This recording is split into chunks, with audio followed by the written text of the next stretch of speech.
How do so many people get into PA school with low GPAs? If you have a low GPA, I'm gonna tell you how with 5 simple tips. These are 5 tips that I use to turn my GPA around to get into PA school, and also friends of mine, fellow YouTubers that also use to get into PA school, and ultimately tips that you can use to get into PA school. Tip 1 is special GPA boosting courses. What I mean by this is internships and study abroads that are offered through your university. You want these to be medically based so that as you're doing these courses, you can get healthcare experience and patient care experience at the same time, as well as meeting other like-minded individuals.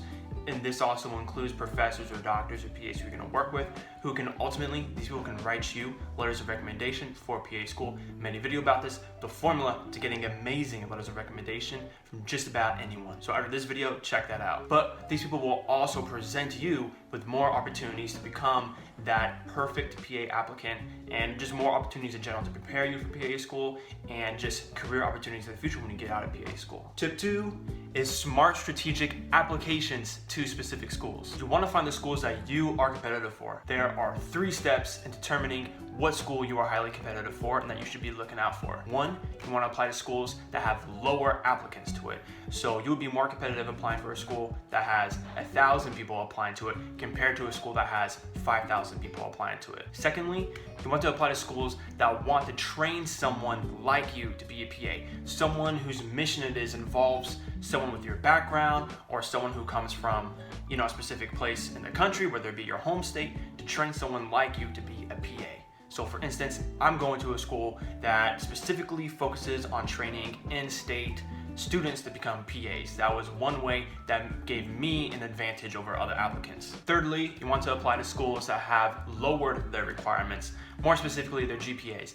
There are a couple schools out there that have a GPA requirement of 2.9 or above. Most schools have a 3.0 or 3.2 GPA requirement or above, but you want to find those schools that have a 2.9 GPA or above if your GPA is really on the low side. But you want to be looking out for metrics like that, or have lower requirements for patient care experience, or other metrics like that you can fit into, so that you can be eligible to apply and pass those computer screenings that automatically deduct people for not meeting certain metrics. I explain this a little more with my personal experience in the video above, avoiding the big mistakes when applying to PA school. So when this video is over, you can also check that out. But really fast, if you find this video helpful and you are enjoying it, please like, subscribe, and activate that notification bell so that you're kept up to date with my weekly videos to help you get into PA school. Also, join our Facebook group in the description below for one-on-one help from me, and this includes personal statement reviews. Step 3, taking the recommended coursework. So this is extremely important. Firstly, these are science-based courses, so this will boost your GPA a lot more than taking other regular courses, and also this increases your overall GPA and your science GPA. More importantly is that this will show PA schools that you are applying for that you have prior exposure to the material that they will be teaching you in PA school,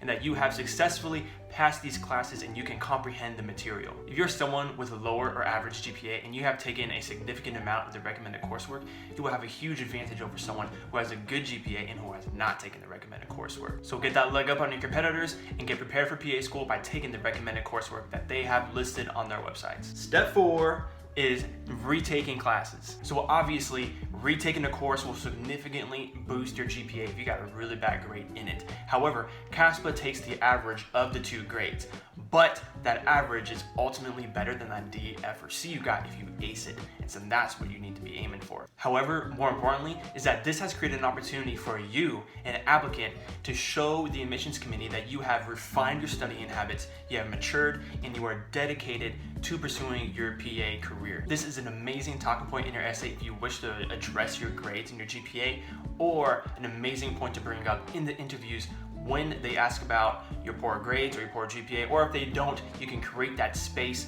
to assert those skills that you are mature and you are ready and prepared and dedicated for PA school through your efforts of retaking courses that you performed badly in, and also, like I said earlier, taking the recommended coursework. Step 5 is an upward trend of your GPA. More specifically, what I mean is the upward trend in the last 60 credit hours of your GPA. What's important about this is that if you look at some PA school websites, they make it explicitly known that they are more focused on the last 60 credit hours of your past GPA. So if you're someone who has a couple more years before they apply to PA school, you're a sophomore, you're a freshman, junior, you're taking a master's program, an additional degree, keep in mind that some of these schools are mostly looking at the last 60 hours of your credit GPA. So with that, if you're someone who's done with college or about to be done, but you have a average to slightly low GPA for PA school, but if you have a good last 60 credit hour history, then do not worry, you are still considered very competitive. Whoa, real quick, before we get into that last bonus tip in boosting your GPA,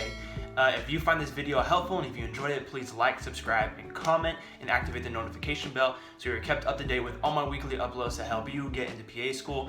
Also, join our Facebook group in the description below. Click the link so that you have access to more exclusive content and one-on-one help from me, including personal statement reviews. Bonus tip 6 is you want to be a well-rounded applicant. It's pretty straightforward, but what's important is that GPA is not everything. If you're someone who has a lower average GPA, you really need to focus on the other areas of your application to boost you up, to make you more competitive and more likely to get accepted into PA school when you apply. This includes perfecting your personal statement. If you need help with that, I made a video on it, link above me right here. But this also includes boosting your patient care experience, getting good letters of recommendation, having some leadership experience, and performing pretty well on the GRE. If you need help conveying the message from these experiences to make you as competitive as possible for PA school, I also made a video about that above me again on the formula to writing amazing experiences on your CASPA application. This video will help demonstrate to the admissions committee that you have the proper prior patient care experiences